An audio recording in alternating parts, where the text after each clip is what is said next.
commencer mon intervention par une petite introduction qui va nous permettre de définir le cadre de cet exposé, Inch'Allah Ta'ala. C'est le fait de rappeler ce que veut dire la charia. Le discours médiatique se focalise sur un aspect de la charia, de la loi de Dieu, qui est en général le code pénal. Et ce qui porte à confusion, que ce soit dans l'esprit de musulmans qui ne sont pas initiés à ce savoir islamique ou aux non-initiés. Et donc, par ce petit schéma, j'ai voulu un petit peu déjà fixer le cadre pour vous expliquer que le fiqh, enfin, en vérité on parle de fiqh, d'avis, d'opinion des érudits, qui fait partie de la loi, lorsque l'érudit il se prononce d'une manière qui est conforme au vouloir de Dieu, subhanahu wa ta'ala, et où il se prononce d'une manière correcte. Et à ce moment-là, cet avis de l'érudit, on l'intègre dans le cadre de la loi.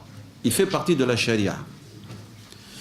La charia, en vérité, ce sont les référents immuables des musulmans, à savoir le Coran et la sunna du prophète sallallahu alayhi wa sallam.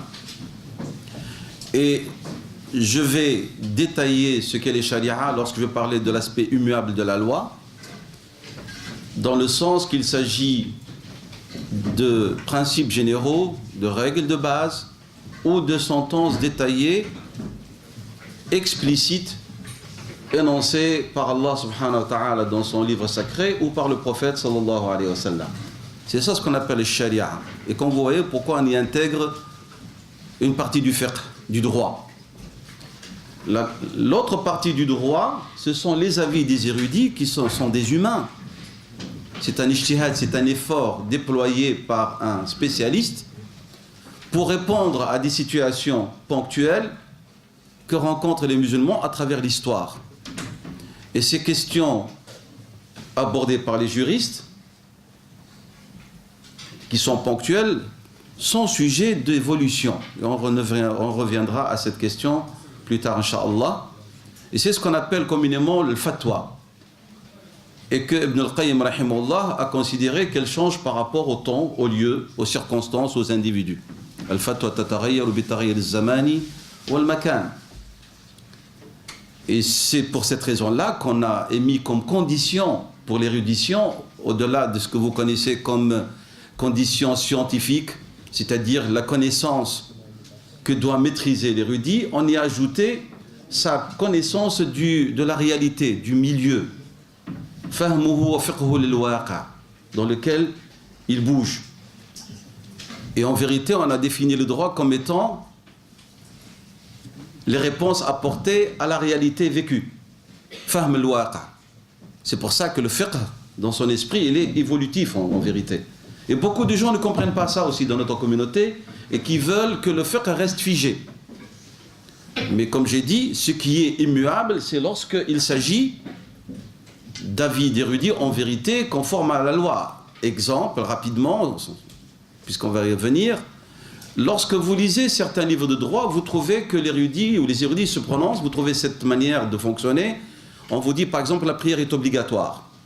On vous cite comme preuve un texte coranique, on vous cite des paroles du prophète sallallahu alayhi wa sallam, puis on y ajoute le consensus des érudits.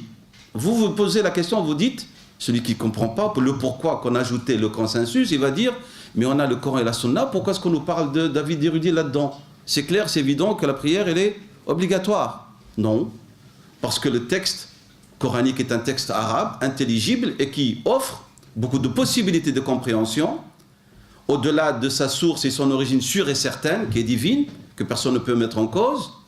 Il s'y trouve dans le Coran des textes probants.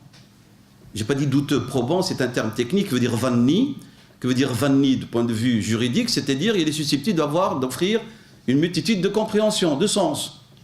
Et alors lorsqu'on y ajoute le consensus, c'est pour dire tous les érudits sont d'accord, sont unanimes qu'il y a obligation de la prière, il n'y en a pas un qui dit qu'elle est peut-être recommandée. Et donc ça vient renforcer, pas le fait que c'est une obligation, la prière en elle-même, mais que la compréhension, c'est qu'il s'agit d'une compréhension unanime, qu'il s'agit d'une obligation.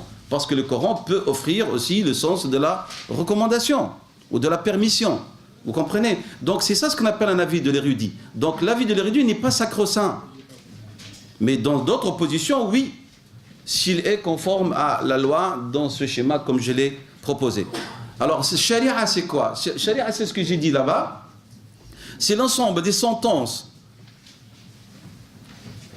émanant de Dieu subhanahu wa ta'ala, soit via le texte coranique, soit via la sunna du prophète sallallahu alayhi wa sallam, et qui interpelle le croyant, que ce soit au niveau du dogme, de la foi, la aqidah, au niveau des valeurs morales et des vertus, la définition de ce qui est mal, ce qui est bien, et au niveau des relations sociales, al-mu'amalat. Et dans le mu'amalat, il y a deux sortes. Il y a le mu'amala entre l'individu et son Seigneur, qu'on appelle le domaine de l'ibadat, et puis al-mu'amalat al-insaniya, les relations sociales, et à ce moment-là, on entre ici dans la compréhension de la globalité au niveau de ce que l'islam offre. Donc tout ça, ça s'appelle sharia. En vérité, on est en train de parler de l'islam dans sa globalité. C'est ça, sharia.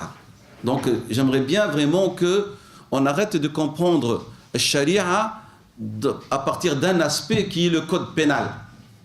Tandis que sharia, en vérité, dont il est question, c'est la loi de Dieu dans sa globalité, dans sa totalité, et que nous devons veiller à respecter et à mettre en pratique, incha'Allah ta'ala. Ça, c'est une petite introduction que j'ai voulu vraiment vous rappeler. Autre chose qui est pour moi importante, c'est de maintenant passer à cette question d'immuabilité et d'évolution. Quand l'immuabilité, ça se dit en arabe thabat, c'est un thabat. Donc il est permanent, il y a la question de la permanence. Donc je vais définir que veut dire l'immuabilité à thabat et ses preuves, et les arguments qui la confortent. Le principe pour les croyants, c'est que la loi de Dieu, elle n'est pas sujet à l'effort juridique. Je n'ai pas dit l'interprétation exprès. Parce que l'ijtihad, ce n'est pas que de l'interprétation. J'aimerais bien rappeler, ce sont des choses élémentaires, mais que vous êtes ici une élite de notre communauté, vous êtes l'avenir de la communauté, vous devez cesser d'avoir des compréhensions superficielles. Mon intervention, elle est académique, moi, aujourd'hui, avec vous, elle est juridique. Je vais utiliser de la terminologie juridique. L'ijtihad veut dire un effort que déploie un spécialiste pour comprendre le discours divin. Fahm, al-khitab. La compréhension du discours. Ça, c'est un ijtihad. Il faut une connaissance de la langue arabe, il faut la connaissance des textes, des sciences du Coran pour comprendre le texte lui-même. Il faut une connaissance des sciences du hadith pour comprendre le texte. Pour comprendre khitabullah. Dieu, il s'adresse à nous. Il faut comprendre ce discours qui est intelligible et que ne peuvent saisir ces nuances que les gens sensés, comme dit Allah subhanahu wa ta'ala. Les gens sensés. Donc, al-ijtihad, c'est déjà la compréhension du texte. 2. Al-ijtihad, c'est la bonne mise en application du texte. Tatbiq al-nas. Parce qu'on peut faire tellement d'erreurs dans l'application du texte. 2. 3. Al-ijtihad, c'est la déduction de règles de texte. Ce que font et se déploient les érudits, al-mujtahidoun. 4. Al-ijtihad, c'est l'induction du texte, c'est istiqra. C'est le fait d'avoir une lecture approfondie, compétente, de l'ensemble des textes pour en déduire des règles, d'une autre manière. Al-ijtihad, c'est l'interprétation. Ce que veut dire l'interprétation? C'est pas ce que beaucoup de gens pensent, c'est-à-dire c'est une porte ouverte, sans clé, sans rien du tout, on y entre et on commence à interpréter. L'interprétation, c'est le terme arabe at-ta'wil. At-ta'wil, au début, c'était un terme synonyme à tafsir, l'explication, au début de l'islam. Et vous avez ça dans le hadith de Rasul sallam, dans son invocation à Ibn Abbas. Enfin, Ibn Abbas, radiyallahu anhuma, Allahumma faqahu fi din wa allimhu at-ta'wil. Le ta'wil ici, unanimement, a été expliqué par les savants, veut dire le savoir de pouvoir expliquer le Coran, pas l'interpréter. Et puis le terme est devenu un terme technique qu'on utilise dans le domaine juridique. Alors c'est quoi le ta'wil? C'est lorsque l'érudit se trouve devant 2 avis ou 3 avis qu'offre le texte avec sa richesse linguistique ou autre, ou parce qu'il a des preuves qui semblent contradictoires pour nous, ou autres, et il va faire valoir l'avis le plus probant. Alors que veut dire dalil al-dhanni? Vous avez dans l'argumentation en islam deux formes de certitude, si je peux dire. Vous avez, lorsque vous avez une position sûre et certaine, on appelle ça qat'iyya. Elle est sûre et certaine. Et lorsque nous avons un avis qui est sûr mais pas certain, alors on l'appelle dhanni, probant. Ça, c'est dans la terminologie juridique. Donc, le dhanni, si vous avez un peu de connaissance de l'arabe, ne le traduisez pas par le terme douteux, c'est faux. Ça, c'est au niveau linguistique peut-être.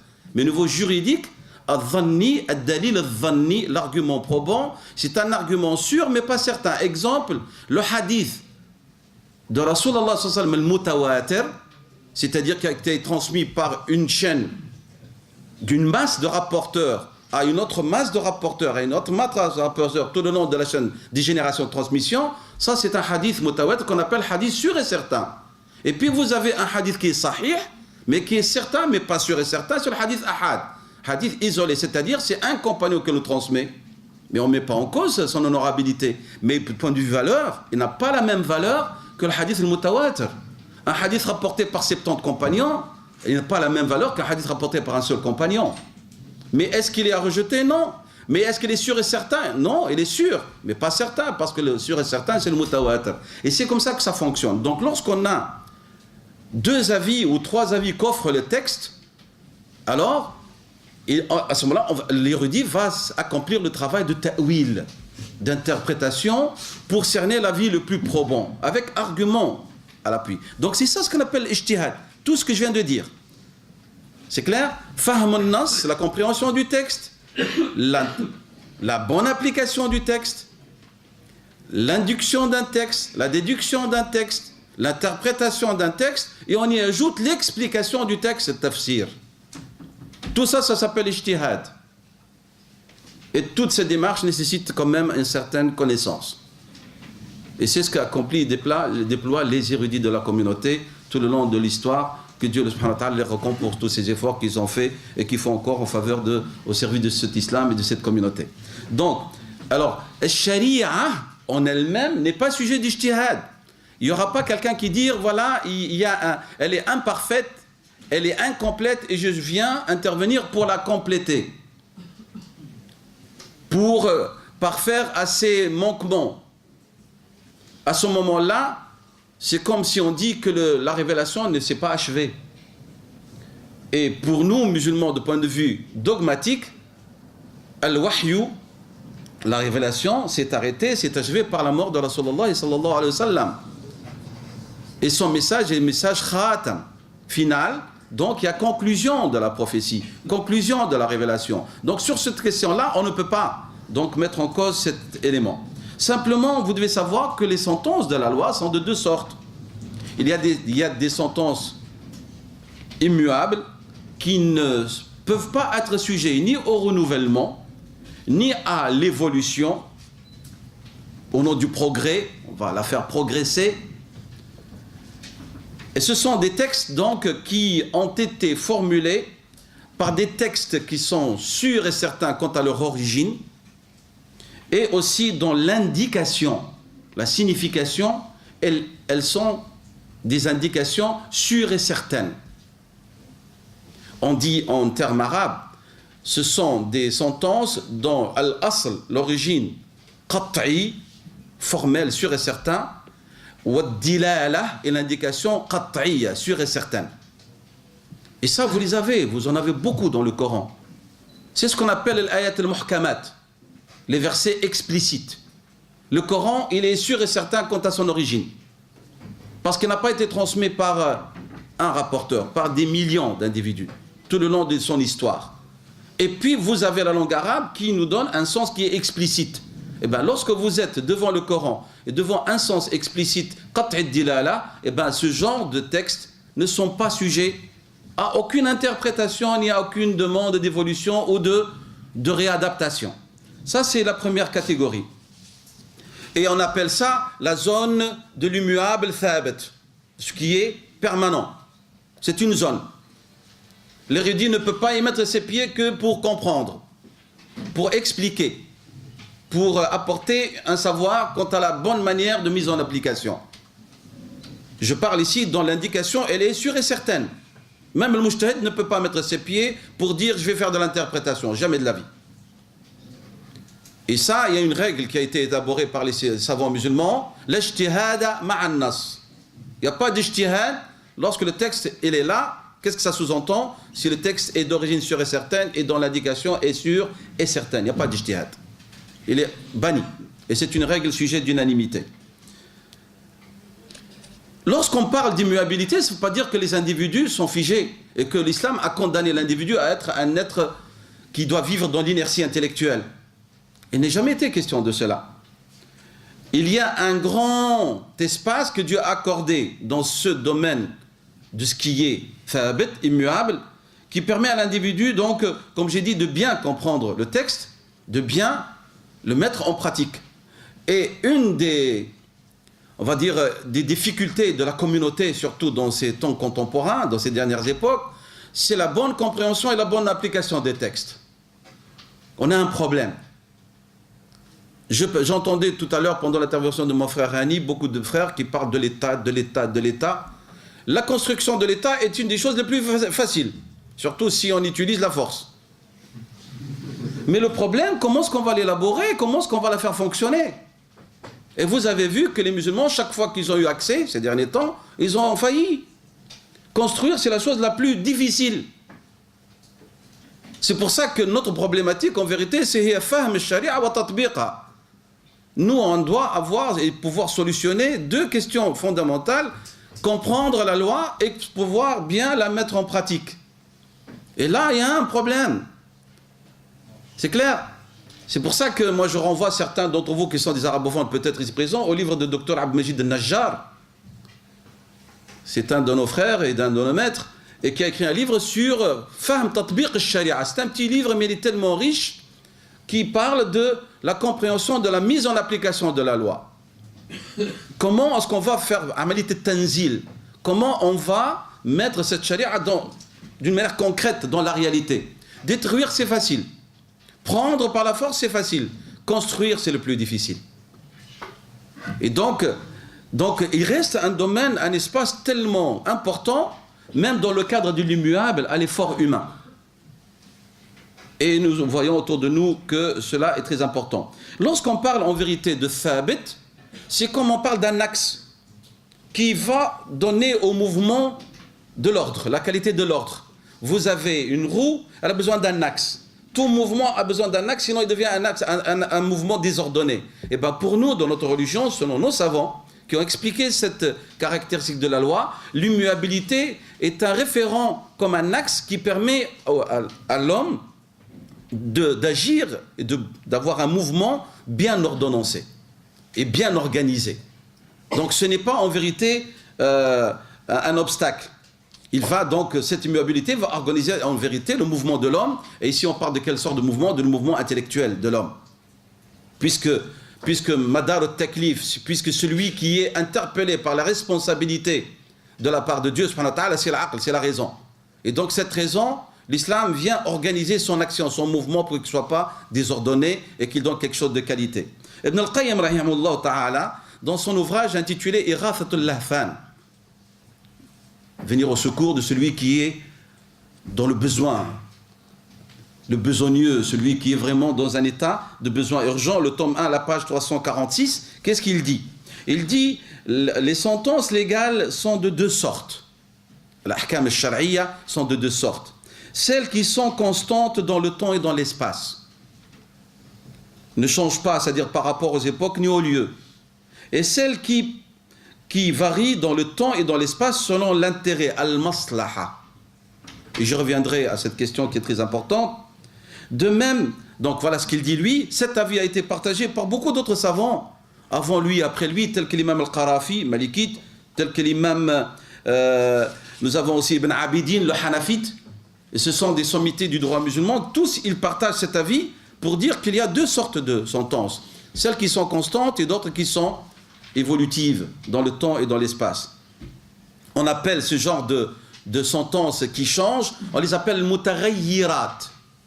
les sentences qui changent, changeantes. Elles changent. Ou on les appelle les sentences qui peuvent être sujettes au renouvellement ou à l'adaptation. Et ça existe dans la religion. C'est pour ça qu'Ibn al-Qayyim, dans son autre ouvrage, A'lam al-Muwaqqi'in, il dit « Inna al-fatwa », je vous l'avais cité dans mon introduction, la fatwa, elle change par rapport au temps, aux époques et aux lieux. « Inna al-fatwa tatarayyaru bitaghayyur az-zamani wal-makan » La vie de l'érudit change. Et donc, il est en train de parler de cet espace de la charia. Alors, quelles sont les preuves que cette loi est immuable? Premièrement, l'immuabilité veut dire pas de modification, pas de changement, pas d'abrogation. Nasr. L'abrogation veut dire on va stopper l'application d'une loi, soit la substituer par une autre, soit uniquement la lever sans substitution. Et celui qui était le seul habilité à le faire, c'était Dieu subhanahu wa ta'ala, soit directement à travers les textes du Coran ou par indication à son prophète, par révélation, à travers la sunna. À part ça, il n'y a pas et il n'y aura pas d'abrogation de la part même du consensus des savants de l'islam. Unanimité. Si par exemple demain, entre guillemets, un concile des savants musulmans contemporains se réunissent tous ensemble et décident l'abrogation d'un texte légal dont l'origine est sûre et certaine et dont l'indication est sûre et certaine, leur avis, leur consensus, il est sans aucune valeur. Le seul habilité à faire l'abrogation, c'est Dieu subhanahu wa ta'ala. Soit explicitement à travers le Coran ou à travers la révélation qui est la sunna, une deuxième sorte de révélation. Donc cette loi, lorsqu'on parle donc d'immuabilité, donc impossibilité d'abrogation ni de changement. Et cela est confirmé du point de vue rationnel et du point de vue légal. Alors, du point de vue rationnel et légal, parce que cette loi, elle est définitive. Elle est celle qui est venue conclure toute la série des messages que Dieu a adressés à l'humanité. Et c'est pour cette raison-là que Dieu subhanahu wa ta'ala a considéré le fait de se tenir à cette loi, c'est ce sens-là qui donnera vie. Et qui donnera, on va dire, raison et sens à la vie de l'homme. Dieu dit, subhanahu wa ta'ala, dans le Saint-Coran, وَلَكُمْ فِي الْقِصَاصِ حَيَاتٌ يَا أُولِي الْأَلْبَابِ. Donc vous avez dans l'application des sentences divines, des peines, dans l'application des peines, une vie. Moi, je ne vais pas m'arrêter à l'aspect pénal que suggère ce verset, je vais aller plus loin à ce que suggère le verset, comme a dit l'imam al-Qurtubi, rahimahullah, il a dit, ça veut dire, ici, dans ce verset, il y a une preuve que la charia est l'origine de la vie du croyant et de la communauté tout le long de l'histoire. أي أن في الشريعة حياة للإنسان وللأمة. La charia elle-même, elle est source de vie. Et donc, lorsqu'on parle de source de vie, on ne peut pas l'arrêter, sinon c'est la mort. Et donc ça, c'est un... Donc, autre chose, parmi les preuves qui confirment l'immuabilité de la loi, et que l'islam déclare tout haut, c'est la constante de la fitra de l'homme, de la nature de l'homme. L'homme, dans sa nature, il a des éléments constants. قال تعالى فطرة الله التي فطر الناس عليها لا تبديل لخلق الله. La nature propre de l'homme qui est née, selon laquelle Dieu a créé les hommes. Pas de modification dans la création de Dieu. Il y a des constantes dans la nature humaine. Et cette constance dans la nature humaine nécessite aussi qu'il y a des repères, des référents constants. L'être humain, on en a fait une girouette. Alors qu'en vérité, il y a des éléments constants. On peut changer le décor. Comme ça se passe autour de nous, on le voit. On nous parle d'évolution des mœurs et d'autres. Mais en vérité, au fond de lui-même, l'homme est l'homme. Et l'islam est venu apporter des réponses à cette constante dans la fitra de l'homme. Exemple, la notion du bien et du mal ne change pas, ne varie pas. C'est pour cette raison que dans notre religion, dans notre loi, la loi de Dieu, la notion du bien et du mal sont immuables. Ils ne changeront jamais. Même si longtemps, par le fait qu'il a séparé la religion de l'État, de la société civile, à nous parler d'évolution des mœurs. C'est pour ça que j'ai exprès mis la morale parmi les valeurs immuables et les sentences immuables de la charia. Autre chose, l'islam, il a dit que cette nature humaine, elle a besoin de 5 éléments constants. Et ces 5 éléments, toute la loi de Dieu tourne autour d'eux. Ces 5 éléments. Les savants musulmans, ils les ont appelés les 5 universaux, si je traduis en français. On les appelle en arabe al-kulliyat al-khams, ou les 5 nécessités vitales pour que la vie de l'homme ait un sens. Et si vous regardez d'une manière vraiment, et vous lisez le Coran et la Sunna, mais une lecture vraiment approfondie, pas superficielle, vous allez voir que l'islam tend, à travers les obligations, les devoirs qu'il nous impose, après choix bien sûr, librement consenti d'adhérer à cette loi et à cette foi, il nous impose de respecter, à travers les devoirs et les interdits, 5 choses. En vérité, il tend à préserver 5 choses. La préservation de la foi, parce que l'islam considère que le sentiment de religiosité est inné chez l'homme, et il faut défendre et protéger ce sentiment. La foi. 2, la vie. 3, la raison, parce que c'est celle qui différencie l'humain de l'animal. 4, la filiation et l'honneur moral. 5, les biens privés gagnés ou dont l'être humain a disposé par les moyens licites. Khamsa. Tout l'islam et sa loi tournent autour de la préservation de ces 5 universaux. Hifdhuddin, la préservation de la foi ou de la croyance. Hifdhul aql, al-hayat, la préservation de la vie, la protection de la vie. 3, la préservation, protection de la raison. Hifdhul aqli. La préservation de la filiation, ce qu'on appelle le nasab, et l'ascendance et l'honneur moral. Et 5, hifdhul mal, la protection des biens. Tout l'islam tourne autour de ces 5 éléments, et qui sont les éléments nécessaires pour l'homme. On ne sortira pas de ces 5. Les 5 universaux, on les appelle les 5 nécessités vitales ou les 5 universaux. Donc c'est pour ça qu'il y a une constante. Autre preuve qui affirme et confirme l'immuabilité de la loi, c'est qu'elle est d'origine divine. Rabbaniyat al-Masdar. Et on a tendance d'oublier cette question. Et nous, les musulmans, si on s'attache à cette qualité de la loi, ou à cette caractéristique, parce qu'elle est une question au-delà de l'aspect juridique, c'est une question dogmatique, d'ordre théologique. Nous croyons, les musulmans, que la loi, elle est d'origine divine, elle émane de Dieu, subhanahu wa ta'ala. Et parmi les attributs de Dieu, al-ilm, l'omniscience. Parmi les attributs de Dieu, la sagesse, al-hikmah. La constance, l'éternité, la pérennité.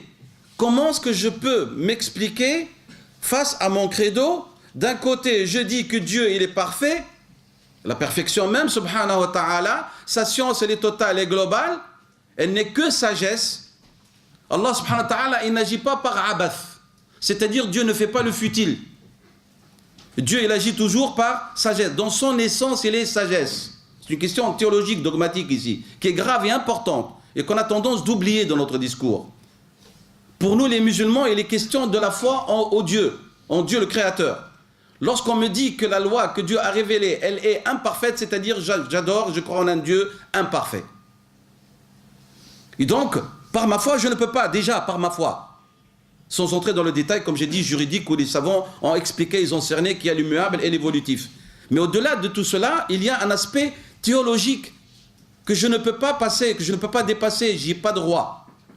Et donc, comme disait Cheikh Saïd Ramadan al-Bouti, qu'Allah lui accorde l'envie, il a dit, Allah, il n'agit pas par cause, il n'a pas besoin de justifier son action. Nous, lorsqu'on agit, il faut qu'il y ait une motivation, parce que nous sommes des humains. Il faut qu'il y ait une illa qui justifie notre action. Dieu, il agit sans cause première. Il n'a pas besoin de illa ra'iyya, il a dit. Il ne vise pas un but, avant d'agir, il dit, je vais viser un but. Non. Allah, subhanahu wa ta'ala, lorsqu'il agit, il est par essence sagesse. Par essence, il est omniscient. L'attribut de l'omniscience est un attribut parfait qui accompagne Dieu, subhanahu wa ta'ala. Et Dieu de toute éternité a existé. Donc Dieu de toute éternité, il est omniscient. Et cette omniscience ne va pas s'arrêter au XXe siècle. Au XXe siècle, au XXIe siècle. C'est clair? Donc c'est une question d'ordre théologique qui fait que l'immuabilité, elle est affirmée déjà par l'aspect doctrinal de l'islam. Autre preuve de la constance de l'islam, c'est cette immuabilité dans ses... Maintenant, quels sont les domaines? Je vais entrer un peu dans les domaines de l'immuabilité, et après je redétaillerai. C'est dans ce qu'on appelle ces principes généraux. Il y a une immuabilité dans les principes généraux, et dans les règles juridiques détaillées confirmées par une source sûre et certaine et qui donne un sens explicite, sûr et certain.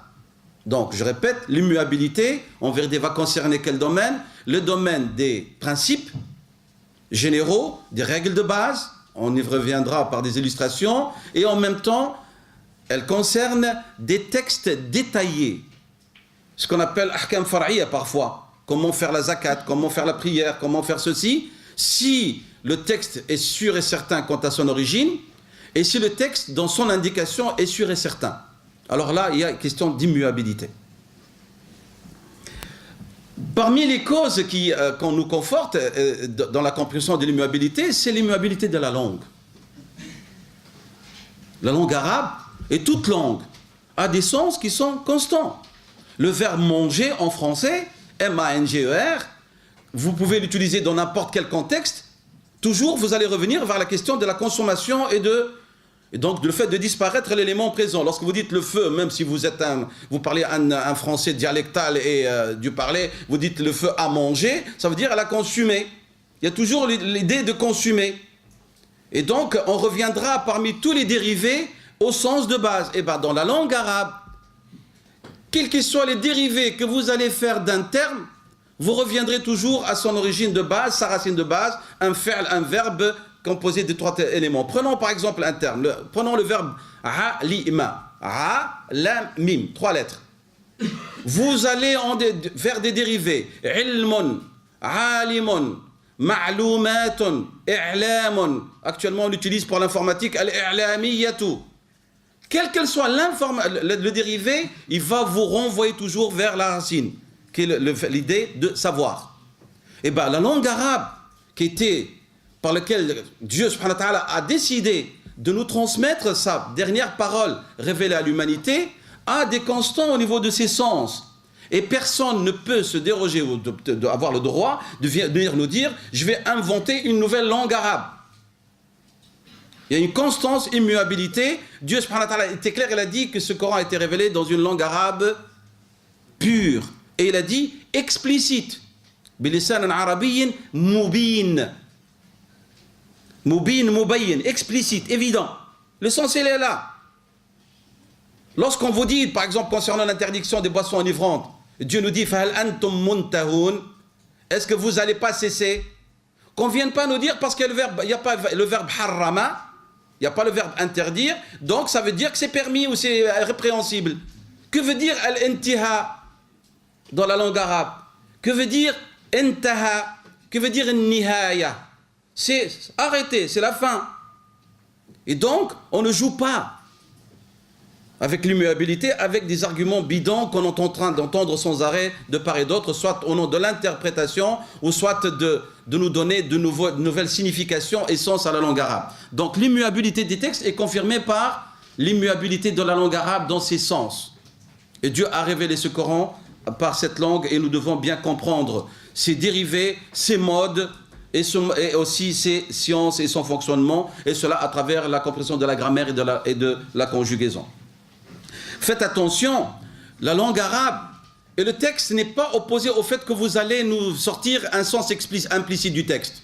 Les savants musulmans en ont parlé. Un terme peut avoir un sens implicite, ce qu'on appelle lire entre les lignes. Mais vous ne pouvez pas lire entre les lignes comme vous le voulez. Vous êtes cadré par un cadre très important de la grammaire et de la langue. Avant tout, on vous demande d'aller vers le mantour, vers l'énoncé du texte. Avant tout, que le texte exprime lorsque vous dites un mot comme le mot akala. C'est clair? Harrama. Que veut dire le terme? Si le terme est évident, vous ne pouvez pas aller nous chercher un sens implicite du texte.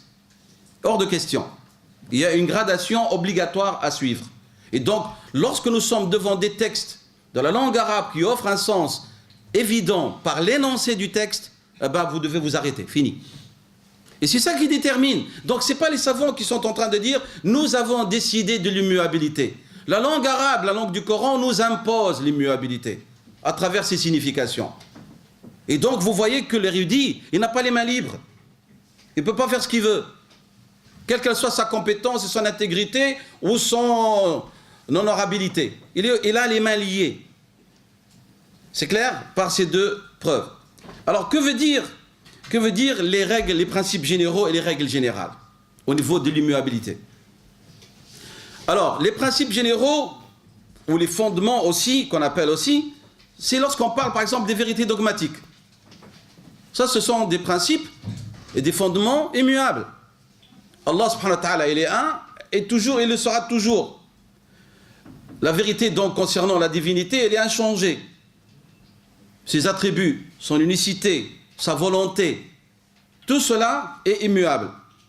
La vérité concernant l'univers, c'est un univers, il est créé. Les éléments du dogme que vous connaissez,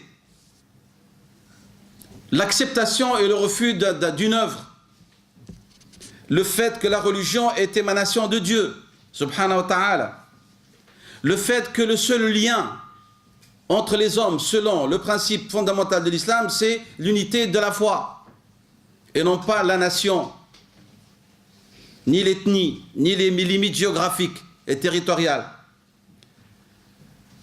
Le fait que l'être humain est un être honoré, ça c'est une vérité. C'est un principe fondamental de l'islam. Et qu'il est honoré et noble et ennobli par rapport à toute la création. Et qu'il a mission de gérer la terre et l'univers au nom de Dieu. Moi je parle plutôt de gérance, j'aime pas le vicaire là, ni la lieutenance. Dieu n'a pas besoin de lieutenant, il n'a pas besoin de vicaire. Mais c'est une question de gérance. L'être humain, il gère au nom de Dieu, subhanahu wa ta'ala. Mustakhlafun. Parmi les règles générales, je peux citer par exemple ces règles ou ces sentences qui sont en rapport avec les systèmes. Je m'explique, par exemple, et les institutions, le système de la consultation, c'est immuable. Le système, donc tout ce qui est en rapport, donc c'est une règle, ou c'est un système immuable au niveau de système politique. On peut aussi citer par exemple la règle générale de la justice, l'équité. Elle est inchangée, et elle ne changera pas. Et les musulmans ne peuvent pas la changer. Donc elle gère les relations entre les gouvernés et les gouvernants, entre les musulmans et les non-musulmans. Même si nous sommes opprimés, nous ne devons jamais perdre de vue le respect de cette règle. Le fait que vous êtes sujet d'oppression ou d'injustice de la part d'un groupe ne doit pas vous empêcher à être toujours juste et équitable. Et on ne peut pas, au nom de la vengeance, devenir des gens injustes. Parce que c'est un principe et qui doit être omniprésent même dans notre façon de voir et de concevoir la politique et les relations avec l'autre, même s'il est oppresseur. C'est clair? Et cet élément, il est très important à soulever, surtout dans le cadre des minorités musulmanes. Parce que Dieu considère le fait de se garder toujours de l'injustice, c'est plus proche de la piété. Alors, parmi les constances et l'immuabilité, c'est dans ce qu'on appelle les règles qui gèrent la vie. C'est-à-dire, par exemple, la notion du combat entre le bien et le mal. Selon l'islam, c'est une constance. Toujours, il y a un combat entre le haqq, le khayr et le shar. Ça, c'est une règle naturelle que Dieu a instituée et elle est constante. Dans les finalités et les buts de la loi, elles sont immuables. Et si je parle de ce qu'on appelle maqasid al-sharia, c'est une science en vérité des plus difficiles que nos savants ont mis sur pied, rahimahumullah, et qui permet aux érudits, en cas de désaccord, de trouver un référent qui voulait, si vous voulez, le plus élevé pour se mettre d'accord. Alors, tous les savants musulmans sont unanimes que la loi de Dieu a des buts, des visées, des maqasid. Ces maqasid sont sujets d'unanimité, ils ne changeront jamais, tels que parmi les buts de la loi, c'est la justice, un but. La liberté, la réalisation de la fraternité entre les musulmans, ça c'est un but. La constance de l'ijtihad, il faut qu'il y ait toujours effort de réflexion juridique, ça c'est un maqsad de la loi de Dieu. Donc il y a la préservation des 5 universaux dont on a parlé tout à l'heure à travers ce qu'on appelle le maslaha, l'intérêt légal. Ça c'est une constance. Et vous allez voir que ces règles, ces visées, ces buts sont omniprésents dans toute la législation musulmane et même dans les efforts des érudits. Donc, les valeurs morales, on en parlait, et les vertus sont constantes, immuables, elles ne changeront jamais. Même si on fait un référendum et que les musulmans décident que voler est un bienfait, bah, c'est une constante, le voler c'est toujours un mal. Vous pouvez vous mettre d'accord ici parce que vous êtes mécontent du système politique dans lequel vous vivez. Il faut qu'on devienne des arnaqueurs et qu'on ne respecte pas la loi de la minorité qui nous gouverne et qu'on commence à tricher. Eh ben, votre décision, elle est caduque parce qu'en islam, nous devons respecter nos valeurs morales, c'est d'être des gens honnêtes. C'est une constance. Ça vous plaise ou ça déplaise, c'est la loi de Dieu, c'est comme ça. Sinon, on va tomber dans ce qu'on a vu dans certains agissements de nos frères, que Dieu leur pardonne. J'arnaque le non-musulman parce que c'est des kuffars. Je ne paye pas mon ticket parce que c'est des kuffars. Je ne paye pas de ceci parce que c'est des non-musulmans. Je peux leur vendre la drogue pour détruire leur communauté parce que ce sont des gens méchants envers les musulmans. Et ça se fait. Je ne vous dis pas de choses nouvelles. Hein.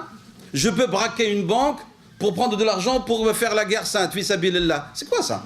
C'est quoi cette religion? C'est un cocktail molotov, mais ce n'est pas l'islam, ça, ni la loi de Dieu, ça.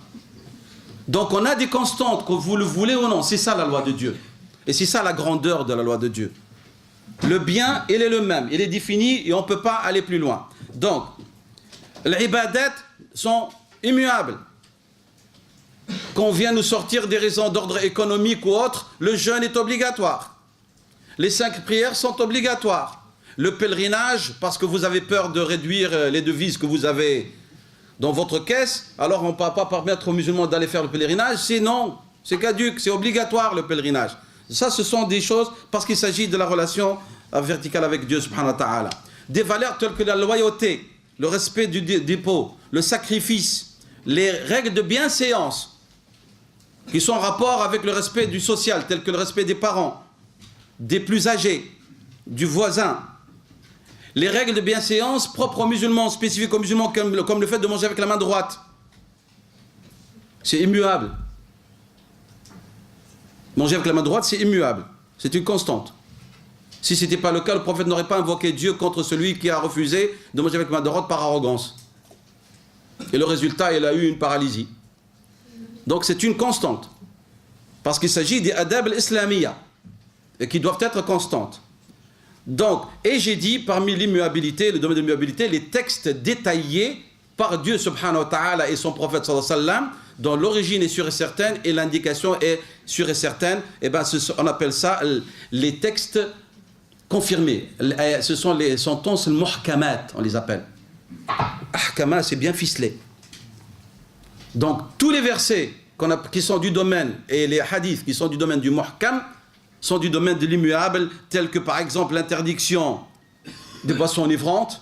Vous pouvez les appeler par tous les noms que vous voulez, les liqueurs, vous pouvez mettre de la mandarine, tout ce que vous voulez dedans. C'est interdit, c'est une boisson enivrante, point à la ligne, parce que notre prophète a dit « Kullu muskirin khamran wa kullu khamran haram ». Tout produit enivrant, il est vin, et tout vin est interdit, point à la ligne. C'est un muhkam, il est clair. Vous pouvez dire « Oui, je vis en Europe et je ne vais pas faire bien mes affaires si je ne vends pas l'alcool ». Eh bien, non, c'est interdit parce que le prophète a dit celui qui nous interdit de la consommer, nous a interdit de la vendre. Pourquoi? Parce que le vin et les boissons enivrantes, c'est un mal pour l'homme. Et nous ne vendons pas le mal à l'être humain, et non pas, on ne vend pas le mal aux musulmans. Parce que l'islam est une religion universelle. Elle s'adresse à l'homme. Si on commence à agir ainsi, alors on va enlever cette dimension globale et humaine de l'islam. Vous ne pouvez pas vendre, vous ne pouvez pas offrir. Vous ne pouvez pas payer un pot à votre collègue parce que c'est un mal. Et vous ne pouvez pas lui offrir le mal, c'est tout. C'est-à-dire, en vérité, vous avez de l'affection envers lui. Vous ne pouvez pas qu'elle a trop pris une cirrhose du foie, c'est tout. Parce que l'islam vous dit, protégez-vous, protégez vos semblables. Et donc, c'est ça la cause.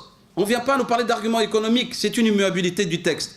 On ne peut pas venir nous dire les jeux de hasard, c'était celui de l'époque, mais maintenant le toto, le loto, le tierceau, le gratton, je ne sais pas quoi, c'est halal. Non, les jeux de hasard, c'est haram. C'est une immuabilité dans le texte. Parce que Dieu a dit Ennamal khamru wal maisiru wal ansabu wal azlamu rijson. C'est une abomination. Le texte, il est évident, il est coranique, sûr et certain d'origine. L'indication, elle est claire et évidente. On ne peut pas la faire varier. On ne peut pas faire varier aussi le fait de dire oui, nous sommes à l'époque de l'égalité entre l'homme et la femme, eh bien il faut changer les parts de l'héritage. Nous sommes pour l'égalité, nous sommes les champions de l'appel à l'égalité entre l'homme et la femme, dans le respect de leur entité humaine, dans leur droit. Mais nous disons qu'il y a une différence et une complémentarité et une dépendance de l'un de l'autre qui est nécessaire. Sinon, il n'y aura plus de vie humaine. Et Dieu, subhanahu wa ta'ala, dans sa justice céleste, il a fait l'expert comptable.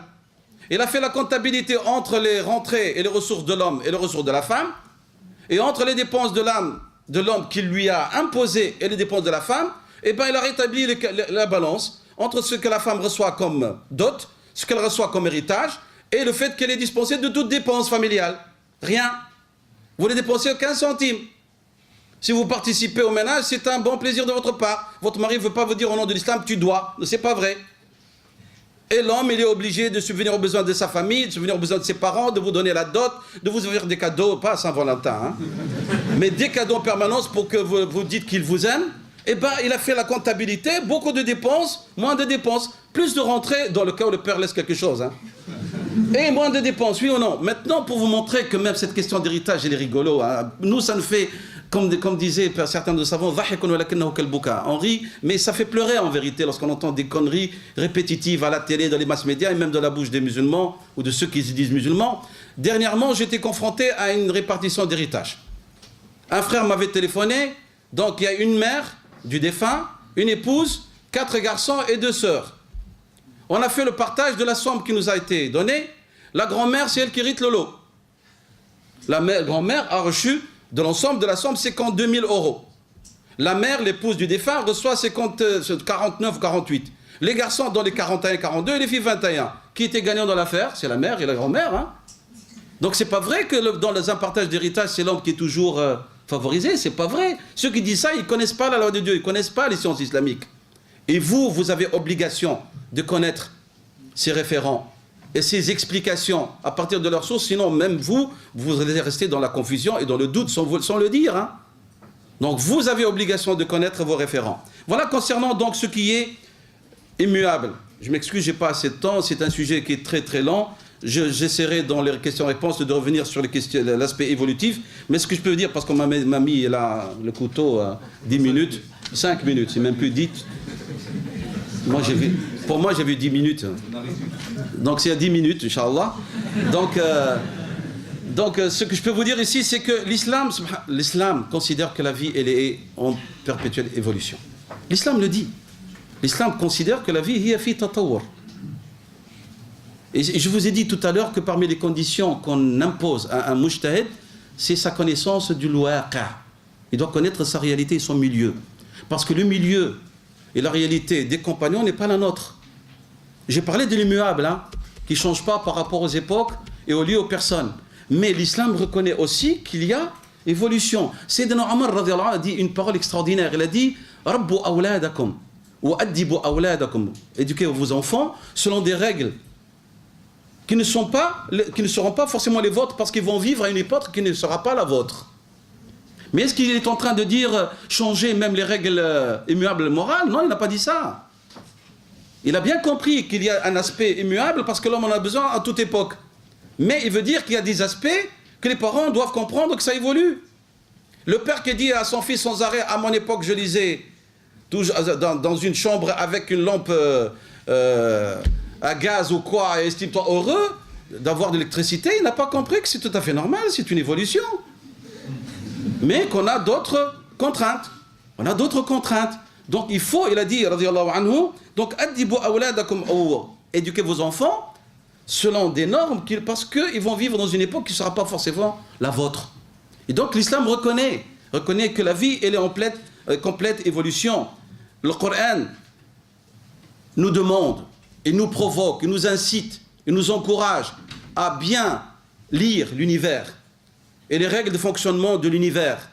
Pourquoi? Parce qu'il est en train de nous expliquer que les choses évoluent. Hein? Et en même temps, elle évolue par rapport à notre connaissance à nous qui évolue. Allah subhanahu wa ta'ala, lorsqu'il a parlé des moyens de transport, il a dit subhanahu wa ta'ala wal khayla wal bighala wal hamira litarkabuha wa zinatan wa yakhluqu ma la ta'lamun. Dans la sourate 16, Nahl, le verset 8, Dieu dit subhanahu wa ta'ala, et les chevaux, et les mulets, et les ânes, il les a créés pour vous, pour que vous les montiez, et pour l'apparat, et il a créé pour vous ce que vous ne savez pas encore.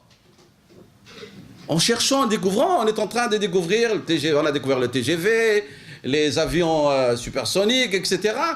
Et nous, on n'est pas surpris, les musulmans, qu'il y a cette évolution, parce que Dieu dit, et il a créé pour vous ce que vous ne savez pas. Vous allez me dire, mais Dieu n'a pas créé l'avion. Oui, mais il a créé la tête qui a fabriqué l'avion. Donc c'est Dieu qui l'a créé, puisqu'il a enfoui cette connaissance dans cet esprit humain. Et tout donc revient à Dieu, subhanahu wa ta'ala, le donateur de cette intelligence.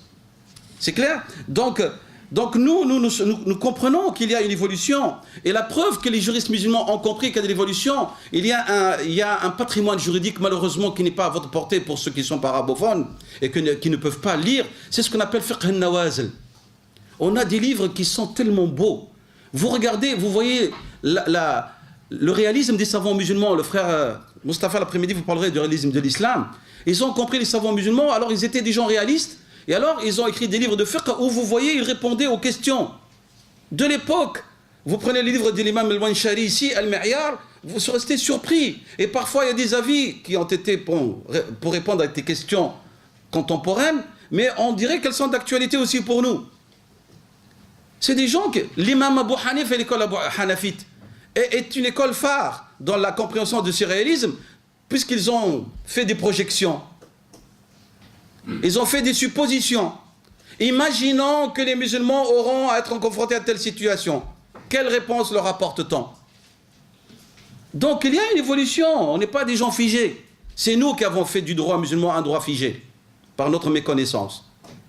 Mais les vrais savants musulmans n'ont jamais été des gens figés et n'ont jamais figé la loi de Dieu. Beaucoup de textes nous appellent à respecter cet aspect évolutif, puisque le prophète sallallahu alayhi wa sallam a dit dans le hadith rapporté par le Bukhari et Muslim, idha hakama al-hakimu, lorsque le juge va se prononcer et wajtahada, il a fait un effort de réflexion pour trouver la réponse, wa asaba, et il sert la réponse qui est juste, falahu ajran, il a 2 récompenses. Et si il fait cet effort de réflexion et il fait erreur, il a une récompense. Donc vous voyez, le prophète sallallahu alayhi wa sallam appelle à l'ijtihad. Les compagnons radiallahu anhum, ainsi que les califes bien guidés, ils ont bien fonctionné dans le cadre de cette évolution, puisque c'est eux les premiers qui nous ont institué ce qu'on appelle le principe de l'intérêt relâché, le maslaha al-mursala. C'est quoi un intérêt relâché? C'est une maslaha qui n'a pas été définie ni dictée dans le Coran ni dans la sunna du prophète sallallahu. Et voilà les savants musulmans qui ont compris l'esprit de la loi de Dieu et ses textes. Ils sont confrontés à un problème nouveau, contemporain, et ils disent, dans une réponse positive apportée ou dans un refus, il y a un intérêt que nous avons conçu pour les musulmans. Mais cet intérêt, c'est par rapport à leurs limites intellectuelles et d'humains. C'est pour ça que cette maslaha, qui va être à la base d'un avis prononcé, elle peut être abrogée ou délaissée par d'autres savants dans d'autres époques, parce qu'ils vont voir que la chose, elle était fausse. Mais ils ont apporté réponse. Alors moi, je me plais de me donner un avis qui est toujours simple et banal, pour rapprocher ce que veut dire le maslaha al-mursala. Vous savez, en Égypte, c'était la première fois en Égypte, il y a presque 500 ou 600 ans, qu'on avait institué, certains savants hanafites et shafi'ites, ce qu'on appelle lorsque vous louez une boutique, et puis vous lui donnez toute une valeur marchande, qui est la clientèle, la renommée, etc. Et vous allez partir, vous demandez ce qu'on appelle la faute de commerce, qu'on appelle au Maroc sarout, la clé. C'est pas la clé elle-même que vous allez verser, mais c'est-à-dire la valeur de la boutique. Et les savants musulmans, depuis X temps, ils ont validé. Ils ont dit parce qu'il y a eu un investissement de la part de cette personne. La qualité du travail, la qualité de la marchandise, l'endroit et sa renommée, ça a une valeur marchande. Demain, peut-être, les savants musulmans vont voir que ce n'est plus d'actualité parce qu'il y a de l'abus, parce qu'il y a des éléments nouveaux qui vont leur permettre de dire non, c'est mauvais. Et alors, ils peuvent se prononcer en disant, eh ben, nous avons évalué cette maslaha maintenant, que c'est une maslaha qui est nuisible, alors ce n'est plus un intérêt. Voilà, ça change. Lorsque vous allez dans certains pays musulmans, il y a le hammam. Parce que tout le monde n'a pas de douche ni de salle de bain. Et l'islam n'est pas venu pour les gens aisés, c'est pour la communauté humaine où les gens, il y en a ceux qui n'ont pas les moyens. Le hammam, en vérité, le principe de cette transaction financière est non conforme à un contrat islamique. Le contrat islamique, il est défini comme tel, 2 contractants, consentement mutuel, un prix défini, et aussi la marchandise, elle doit être définie quantitativement. La quantité, il faut qu'elle soit définie. On y ajoute, il faut qu'elle soit livrable. C'est clair? Ça, ce sont les conditions d'un contrat islamique type. Lorsque vous entrez au hammam, vous donnez un forfait. Et on ne définit pas combien vous allez rester, ni la quantité de l'eau que vous allez consommer. On a donc quoi? On n'a qu'un seul élément, qui est de contractant et consentement mutuel, 2 éléments. Et les autres éléments n'existent pas. Qu'est-ce qu'on fait normalement? On devrait interdire ce contrat, islamiquement. Si on va rester figé. Les savants musulmans, ils ont dit, par maslaha, nous le permettons. Parce que ça va rendre la vie dure. Vous imaginez, on va vous mettre tous une montre, là, comme les fameuses, là, pour les prisonniers, là. On va vous mettre une montre qui va sonner lorsque vous entrez au hammam, et qu'on va mettre pour chaque endroit un robinet, un compteur, ben ça va rendre la vie difficile du consommateur et de celui qui offre les services. Voilà, ça vous montre, c'est-à-dire, c'est des exemples qui vous semblent pas graves, pas importants, mais ça montre un petit peu cet aspect pris en considération, ce qu'on appelle maslaha al-mursala. C'est sur la base de la maslaha al-mursala que les compagnons du prophète, ils ont rassemblé le Coran. C'est sur base de maslaha al-mursala que les compagnons ont validé les décisions de Sayyidina Omar radiallahu anhu. C'est sur base de maslaha mursala qu'il y a eu ce qu'on appelle les institutions administratives qui n'existaient pas à l'époque de Rasulullah sallallahu alayhi wa sallam. Donc c'est sur base de maslaha mursala qu'on a entre guillemets inventé les prisons et ainsi de suite. Donc parce que c'est un intérêt relâché et parce que il y a une évolution dans la société. Donc quel est le domaine des mutaghayirat, de ces choses qui évoluent? Premièrement, les questions secondaires qui se basent sur des preuves probantes. Parce que nous avons des sentences secondaires concernant la prière ou la zakat, mais dans le sens est explicite, on a dit. Et l'origine est explicite, ils ne peuvent pas être sujets d'évolution. Mais nous avons, dans le cadre de la loi, des textes qui sont probants quant à leur origine, ou qui sont probants quant à leur signification, et qui interpellent les questions pratiques, qu'on appelle le furu', ils peuvent être sujets d'évolution. Les moyens qui permettent de réaliser les sentences légales, les règles de base, les principes de base évoluent. La zakat est un principe immuable, mais la manière de la collecter, de l'organiser, c'est un moyen qui est laissé aux musulmans, il est évolutif. Le ramadan, alors là c'est un débat, on doit jeûner le ramadan et on doit voir le croissant, mais les moyens, ils peuvent être évolutifs, hein. Mais certains des savants musulmans ne veulent pas comprendre qu'on peut évoluer. Au lieu de rester figé sur l'œil, on peut utiliser les télescopes et la science et les maths, qui sont des sciences justes. Parce que le but, c'est qu'on jeûne le ramadan. Et qu'on le jeûne vraiment à l'entrée du mois. Et qu'on s'arrête à la fin du mois. Et on peut avoir alors un moyen qui nous permet de réaliser cette obligation d'une manière sûre et certaine. Pourquoi pas les sciences? C'est pas Cheikh al-Qaradawi qui dit ça. Celui qui a dit ça, c'est l'imam Sarkhasi dans son ouvrage Al-Mabsout, érudit hanafite, il y a 700 ans qui a dit ça. Il a dit pourquoi est-ce qu'on ne doit pas délaisser le probant qui est le regard, qui peut parfois porter à confusion, en faveur des connaissances justes et certaines.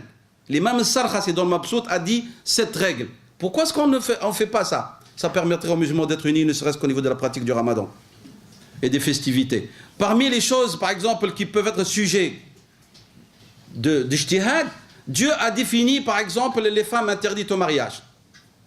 Et il a parlé, par exemple, parmi les empêchements légaux au mariage, l'allaitement. Mais il y a eu débat sur la quantité du lait. Oui, alors il y en a un qui vous dit c'est 5 tétés, un qui vous dit simplement une bouchée. Vous voyez, alors on peut faire évoluer ça. Pas de problème, c'est un domaine de l'ijtihad.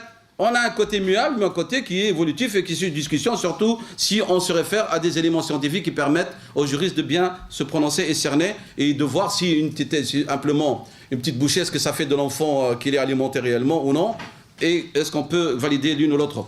Parmi le domaine, les causes qui font qu'il y a évolution et ijtihad dans les textes, c'est que vous avez les érudits musulmans, chacun selon sa formation et son caractère. Il y a celui qui se tient à l'esprit du texte, il y a celui qui est formel, il veut se tenir à l'énoncé du texte, même si l'énoncé du texte, il est multiple. Et c'est pour ça que vous avez vu dans l'histoire des écoles de droit, l'école zahirite qui se tient à la lettre, et vous avez l'école hanafite, et vous avez l'école malikite, et chacun il a sa méthodologie. Et ça vous montre qu'autour d'une seule question, vous allez avoir beaucoup d'avis, et ça vous montre la vivacité de l'islam, et qui permet cette évolution, et qui montre qu'il n'y a pas d'immuabilité, et que le droit n'est pas figé. Moi, je dis toujours, par exemple, même dans les écoles juridiques, ce sont des corps vivants. Si vous lisez très bien les méthodologies des écoles juridiques, vous allez trouver dans l'école elle-même des méthodologies. Et chacun a une lecture avec argumentation. Ça montre qu'il y a de la vivacité. Donc, il ne faut pas avoir peur quand on nous parle de l'évolution, mais nous disons que cette évolution, elle est dans un cadre bien précis. La mise en pratique, je vais conclure, et après j'aborderai les questions qui sont sur la scène maintenant, quand on nous parle de soit la tendance progressiste, soit la gauche islamique. Il ne faut pas rire, hein. Il y a eu une tendance, le frère Hain, il connaît très bien avec Hassan Hanafi en Égypte, qui s'est fait appeler l'Yassar al-Islami, la gauche. Ah oui, et les laïcs musulmans et tout ça. Donc on va en parler de tout ça, et maintenant nous avons ça sous la forme de Jamal Barout et d'autres là, qui viennent nous parler d'une évolution des textes. Donc on en parlera dans le débat, Inch'Allah, parce que j'ai plus assez de temps. Et vous allez voir qu'on est en train de dire n'importe quoi, et il n'y a pas de preuve à l'appui, même s'il se réfère à certaines réduites de la communauté. Donc la mise en pratique des règles générales peut offrir une évolution. Je conclus avec cet exemple uniquement. Vous savez que dans un contrat, quel qu'il soit le contrat, de vente ou de mariage, ou de tout ce que vous voulez, il faut que ce qu'on appelle, il y a le consentement, al-rida. Ce consentement, il n'est pas figé. Il peut se faire oralement, il peut se faire maintenant par GSM ou par SMS ou par Internet, il peut se faire par lettre. Le moyen, il peut évoluer, aucun problème. On n'est pas figé, on attend, on dit non, le contrat n'est pas valide, tant que vous ne m'avez pas dit, je te donne, j'accepte.